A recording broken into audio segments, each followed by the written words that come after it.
সরকারি চাকরি অধ্যাদেশ 2025 অনুমোদনের প্রতিবাদে আইনশৃঙ্খলা রক্ষাকারী বাহিনীর কড়া নিরাপত্তা ব্যবস্থার মধ্যেই সচিবালয়ের ভেতরে বিক্ষোভ করছেন কর্মচারীরা।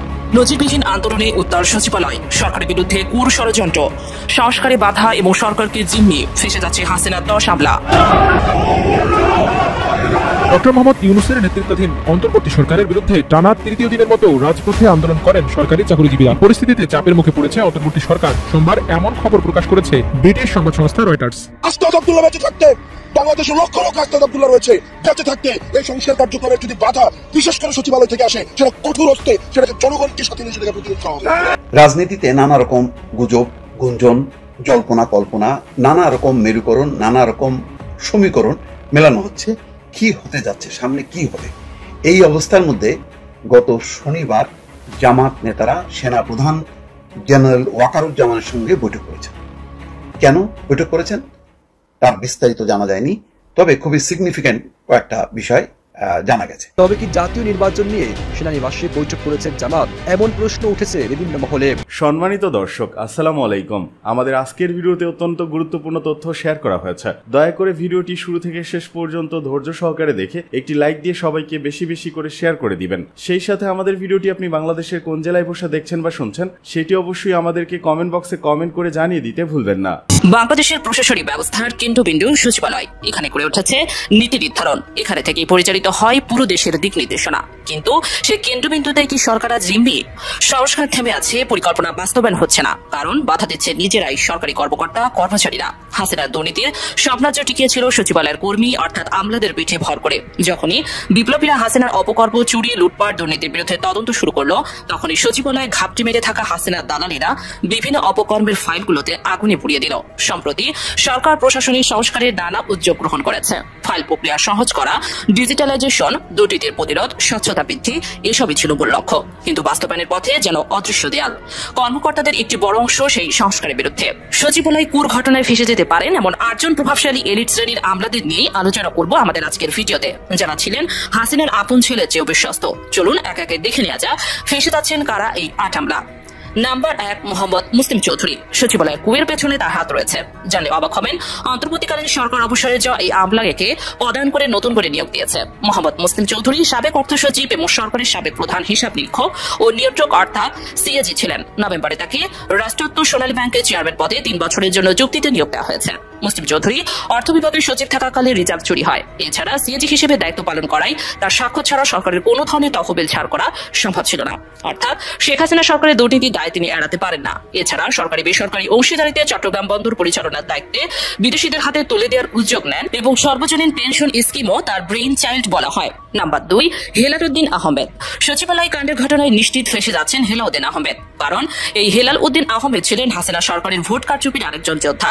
ইসি সচিব হিসেবে শেখ হাসিনার আস্থার প্রতিদান হিসেবে বিভিন্ন নির্বাচনে কারচুপির অন্যতম হোতা ছিলেন তিনি।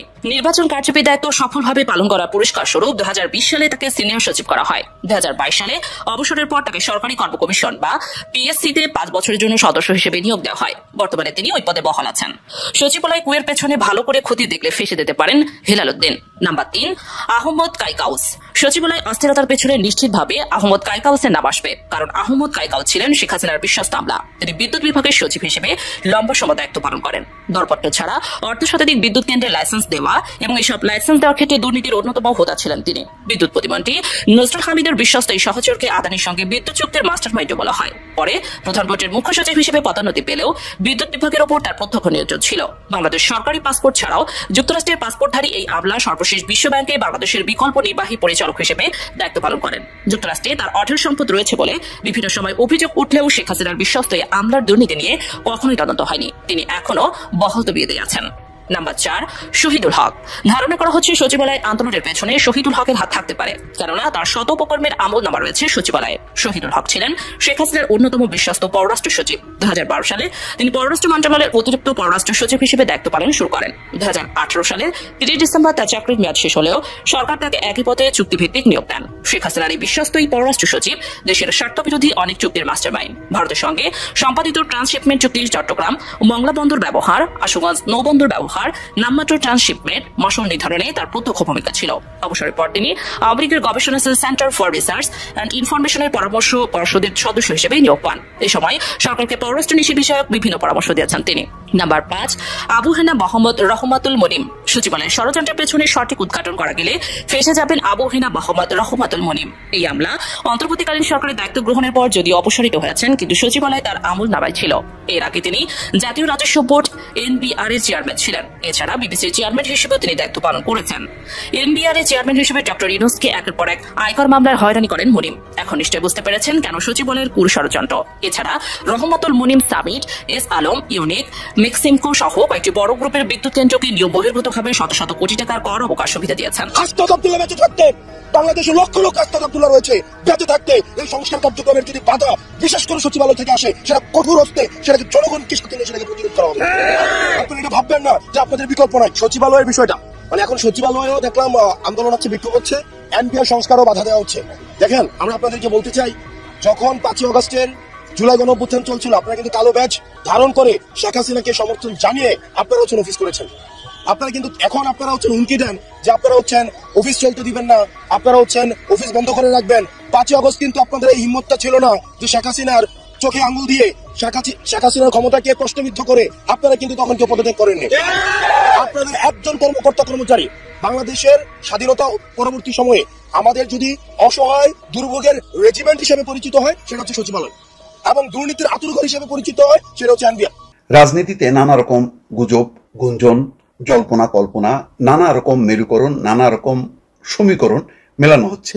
কি হতে যাচ্ছে, সামনে কি হবে, এই অবস্থার মধ্যে গত শনিবার জামাত নেতারা সেনা প্রধান জেনারেল ওয়াকারুজ্জামানের সঙ্গে বৈঠক করেছেন। কেন বৈঠক করেছেন তার বিস্তারিত জানা যায়নি, তবে খুবই সিগনিফিক্যান্ট কয়েকটা বিষয় জানা গেছে। সেটি হচ্ছে, শনিবার প্রধান উপদেষ্টা ডক্টর মোহাম্মদ ইউনূসের সঙ্গে বৈঠকের পরই জামাত নেতারা ছুটে গেছেন সেনাপ্রধান ওয়াকারুজ্জামানের কাছে। এখন প্রশ্ন হচ্ছে যে জামাত নেতারা নিজে থেকেই কি দেখা করতে চেয়েছেন, নাকি আগে থেকেই কথা ছিল যে ডক্টর মোহাম্মদ ইউনূসের সঙ্গে কি কথা হয় বা কি পরিস্থিতি, সেই পরিস্থিতি কি জানানোর জন্যই জামাত নেতারা গেছেন? এইভাবেই কি ঠিক ছিল, নাকি হঠাৎ করে এমন কোনো পরিস্থিতি তৈরি হলো যে জামাত নেতারা জরুরিভাবে সেখানে গেলেন, অথবা সেনাপ্রধানের পক্ষ থেকে বা সেনাপ্রধান নিজে কি ডেকেছিলেন? এই উত্তরগুলো কিন্তু পাওয়া যাচ্ছে না। অথবা ডক্টর মোহাম্মদ ইউনূস তিনি কি পাঠিয়েছিলেন কিছু বার্তা দেওয়ার জন্য? জামাতের আগে কিন্তু বিএনপির সাথে প্রথম বৈঠক হয়, তারপর জামাত নেতারা। ফলে বিএনপির কি মনোভাব আর ডক্টর মোহাম্মদ ইউনূস কি বলছেন, তার মাঝখানে অনেকটা কি বলি মধ্যস্থতার ভূমিকা ছিল জামাতের। এবং গত কয়েকদিন থেকেই এই সংকটের সময় জামাত নেতাদেরকে বা জামাত ইসলাম তারা এক ধরনের মধ্যস্থতা, এক ধরনের মুরব্বিয়ানা অথবা অভিভাবকের মতন তারা তাদের কার্যক্রমটা অব্যাহত রেখেছে। অর্থাৎ কোনো পক্ষে না গিয়ে একটা সমঝোতা পরিবেশ তৈরি করার জন্য তারা চেষ্টা চালিয়ে যাচ্ছেন। কোন বার্তা নিয়ে গেলেন ওই বৈঠক থেকে? অর্থাৎ প্রথমে বিএনপি, তারপরে ডক্টর মোহাম্মদ ইউনূসের সঙ্গে বৈঠকের পর কি এমন জরুরি বিষয় ছিল যে জামাত নেতাদেরকে যেতে হলো? বিএনপি নেতারা তো যায়নি। কি হচ্ছে আসলে, এই কৌতূহলের কিন্তু উত্তর মেলেনি। আজকে সেনাপ্রধানের সঙ্গে জামাতের নেতাদের সাক্ষাৎ নিয়ে প্রথম আলো একটি রিপোর্ট করেছে।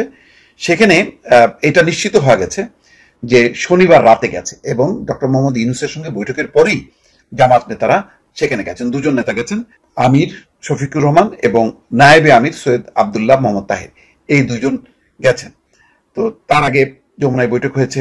যমুনা থেকে বের হয়ে তারা সেনা নিবাসে গিয়ে সেনাপ্রধানের সঙ্গে সাক্ষাৎ করেন। জামাত নেতা আবদুল্লাহ মোহাম্মদ তাহের সেনাপ্রধানের সঙ্গে সাক্ষাতের বিষয়টি নিশ্চিত করেছেন। জামাত নেতাদের আগ্রহেই এই সাক্ষাৎ হয় বলে জানিয়েছেন তিনি। এখন সত্য মিথ্যা বলা যাবে না যে জামাত নেতারা কি এমন ঘটনা ঘটলো। অর্থাৎ সেনাপ্রধান এবং ডক্টর মোহাম্মদ ইউনূসের মধ্যে অনেকেই বলছেন যে একটা দ্বন্দ্ব চলছে নানা বিষয় নিয়ে। আভ্যন্তরীণ কিছু বিষয় আছে আর একটি বাহ্যিক কিছু বিষয় আছে। সেই ব্যাপারে কি একটু সমঝোতা করার জন্য, যাতে পরিস্থিতি বিপর্যয়ের দিকে না যায় বা সংঘাতটা, দ্বন্দ্বটা তীব্র আকার ধারণ না করে, সেই কারণে কি মধ্যস্থতার জন্য তারা গিয়েছিলেন কিনা, এমন আলোচনা কিন্তু রাজনৈতিক অঙ্গনে আছে। হঠাৎ করে সেনাপ্রধানের সঙ্গে সাক্ষাৎ কেন জানতে চাইলে আবদুল্লাহ মোহাম্মদ তাহের বলেন, এটা কোনো বৈঠক নয়, সৌজন্য সাক্ষাৎ। সেখানে অনানুষ্ঠানিক কিছু কথাবার্তা হয়েছে। এই যে অনানুষ্ঠানিক কিছু কথাবার্তা হয়েছে, এটাই ইম্পর্টেন্ট।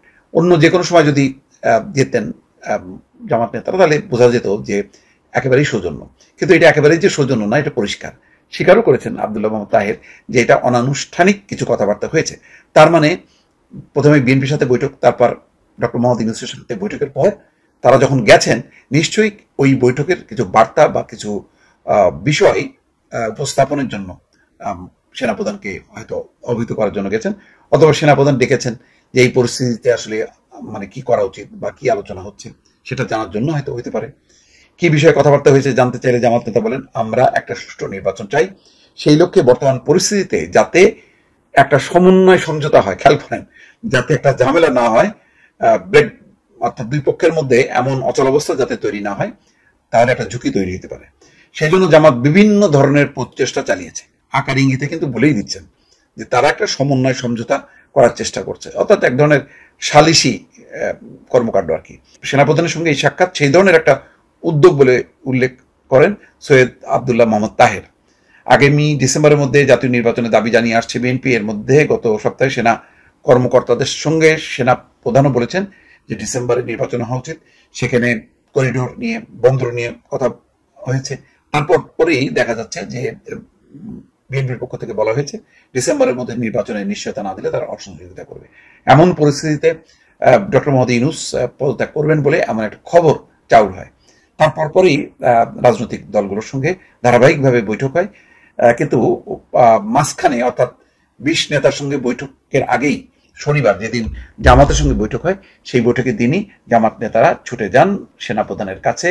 এখনো পর্যন্ত ঠিক সমন্বয়, সালিশ নাকি অন্য কোন ব্যাপার আছে সেই বিষয়টা কিন্তু এখনো পরিষ্কার হচ্ছে না। ফলে রাজনীতির অঙ্গনে এই যে নানা রকম গল্প, নানা রকম আলোচনা, নানা রকম সমীকরণ মেলানোর জন্য অনেকেই সচেষ্ট থাকবেন। দর্শক, এদিকে কারামুক্ত হয়ে যে বার্তা দিলেন এটিএম আজহার, চাইলেন বিচার। সদ্য কারামুক্ত জামায়াত নেতা এটিএম আজহারুল ইসলাম বলেছেন, 14 বছর কারাভোগের পর আজ সকালে মুক্ত হলাম। আমি এখন মুক্ত, আমি এখন স্বাধীন, এই স্বাধীন দেশের স্বাধীন নাগরিক এখন। আজ বুধবার কারামুক্তির পর শাহবাগে জামায়াত ইসলাম আয়োজিত সংবর্ধনা অনুষ্ঠানে সংক্ষিপ্ত বক্তব্যে তিনি এসব কথা বলেন। এর আগে মানবতা বিরোধী অপরাধের মামলায় মৃত্যুদণ্ডাদেশ থেকে খালাস পেয়ে সকাল 9:05 মুক্তি পান এটিএম আজহারুল ইসলাম। বাংলাদেশ মেডিকেল বিশ্ববিদ্যালয় পিজি হাসপাতালে ভর্তিরত অবস্থায় কেরানীগঞ্জে অবস্থিত ঢাকা কেন্দ্রীয় কারাগার থেকে তাকে মুক্তি দেওয়া হয়। পরে তাকে হাসপাতাল থেকে একটি কালো রঙের গাড়িতে করে হাসপাতাল থেকে বের করে আনা হয়। এ সময় জামায়াতের আমির ডক্টর শফিকুর রহমান সহ দলটির নেতাকর্মীরা উপস্থিত ছিলেন। সেখান থেকে এটিএম আজহারুল ইসলামকে শাহবাগ চত্বরে নিয়ে যাওয়া হয়। সেখানে জামায়াতের পক্ষ থেকে একটি গণসংবর্ধনা দেওয়া হয়। অনুষ্ঠানে সংক্ষিপ্ত বক্তব্যে আজহারুল ইসলাম বলেন, এখানে রাস্তা আটকে সমাবেশের আয়োজন করা হয়েছে, জনগণের যেন ভোগান্তি না হয়। এখন আর কথা বলবো না, আল্লাহ বাঁচিয়ে রাখলে আপনার সঙ্গে বারবার দেখা হবে, বারবার কথা হবে। 71-এ মানবতা বিরোধী অপরাধের বিচারের মাধ্যমে যাদের ফাঁসির কাস্টে ঝোলানো হয়েছে, বিচারের নামে তাদের হত্যা করা হয়েছে বলে দাবি করেন জামাতের এই নেতা। তিনি বলেন, এই হত্যাকাণ্ডের সঙ্গে যারা যেখানে যে পর্যায়ে জড়িত তাদের সবাইকে আইনের আওতায় এনে বিচার করা হোক, তা না হলে খারাপ সংস্কৃতি চালু থাকবে। এখান থেকে আমাদের বেরিয়ে আসতে হবে।